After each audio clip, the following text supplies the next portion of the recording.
जातिवाद का कुछ समस्या है समाज में, इस वजह से चीज़ें हो जाती हैं। और अभी मैं नया हूँ, अंडे से निकला हुआ चूज़ा हूँ, ठीक है, लेकिन मैंने वर्षों कहीं अपने आप को तपाया है और मेरा जीवन लोगों के लिए समर्पित है।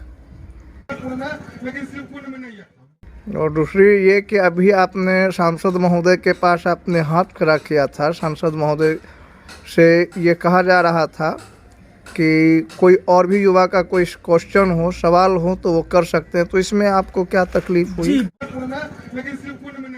बहुत से महत्वपूर्ण बिंदु हैं जो सांसद जी के सामने नहीं आ सके और कुछ बातें मुझे ऐसी लगी कि जो पब्लिक के बीच में स्पष्ट हो जानी चाहिए। मैं आपका धन्यवाद करूंगा, आप एक जिम्मेवार मीडिया हैं।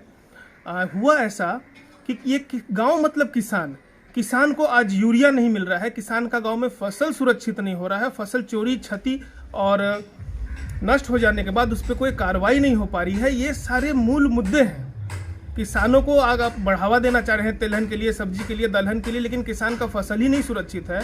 और कुछ ये है मेरा कहना कि प्रतिनिधि अपना दांव ना खेल जाए, अपना चुनावी चीज़ों को स्थापित करने में दांव ना खेल जाए। ये जो भूमि अधिग्रहण की बात की जा रही है, इसको प्रेम संस्कार तरीके से किया जाए। हम भी चाहते हैं कि यहाँ पे सड़क बने, हमारे भी ज़मीन का वैल्यूएशन होगा, लेकिन समझना होगा कि कोई समाज का तबका दबा हुआ ना रह जाए। अभी मन से अमित रंजन जी ने बोला कि बच्चे विदेश में पढ़ रहे हैं, एक बच्चा मुझे मिला दे जो विदेश में पढ़ रहा है। अरे रोड पे ठेला लगा रहे हैं, मछली काट रहे हैं, सब्जी बेच रहे हैं, जिन लोगों की जमीन है, ये स्थिति पहुंच गया है। तो करें, एक वर्ग को साथ देने में एक वर्ग छूट ना जाए। बहुमुखी प्रयास, सभी लोगों का साथ और प्रतिनिधियों में शिष्टाचार होना चाहिए। शिष्टाचार बहुत ज़्यादा जरूरी है। कोई वर्ग दबा नहीं रहना चाहिए, मन में किसी के प्रति द्वेष भावना नहीं रहनी चाहिए। सबको साथ लेके चलना है, सबको साथ लेके बढ़ना है। आगे भी मैं बहुत स्पष्ट बोल रहा हूँ, समाज के विकास में, गांव के विकास में, मेरे बिहार के विकास में कोई भी सटीक सही सकारात्मक योगदान देना होगा तो मैं हमेशा जनप्रतिनिधियों का और समाज का, सरकार का साथ दूंगा।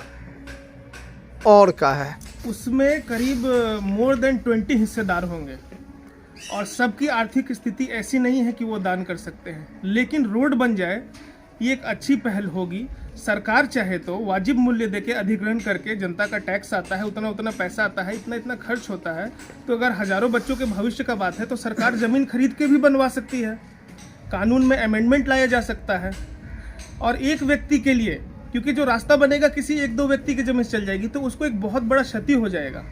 तो सरकार इस चीज़ को अपने न्यायालय में देखे कि 100 गुनहगार छूट जाए लेकिन एक बेगुनाह पे को सज़ा नहीं होनी चाहिए, एक प्रावधान है, ये बहुत बड़ा रूल है। तो उसी तरह देखिएगा कि कोई उसमें दबा कुचला ना जाए। मैं अनुरोध करना चाहूँगा कि सब लोग थोड़ा थोड़ा करेंगे तो ज़रूर होगा, हम सब भी सहयोग करेंगे, पहले से भी करते आए हैं। चुनाव के दौरान हमने स्पष्ट भी किया था कि अगर मैं जीता तो मैं इसको रोड को पूरा सीधा करके बना दूंगा अपने हिस्से की ज़मीन से। लेकिन अभी मैं कहना चाहता हूँ कि ये विशेष ध्यान रखा जाए, सरकार अधिग्रहण करे, फिर उस पैसे से वो अपनी ज़मीन कहीं और खरीद लेगा, लोगों को भी लाभ हो जाएगा। लेकिन जिनकी ज़मीन है उनको मनाएं, संस्कार पूर्वक मनाया जाए उनको किसी प्रकार का दबाव नहीं आना चाहिए। उनको लगना चाहिए कि हम इस टीम के हिस्सा हैं, हम इस गांव के आदमी हैं, हम इस गांव के ये दे रहे हैं। श्रेय सबको, एक एक व्यक्ति के गांव को समान मिलना चाहिए। कोई विशेष व्यक्ति, हर व्यक्ति अपने आप में एक विशेष होना चाहिए। सारा का सारा श्रेय गांव के शिवकुंड जनता का होना चाहिए। धन्यवाद सर।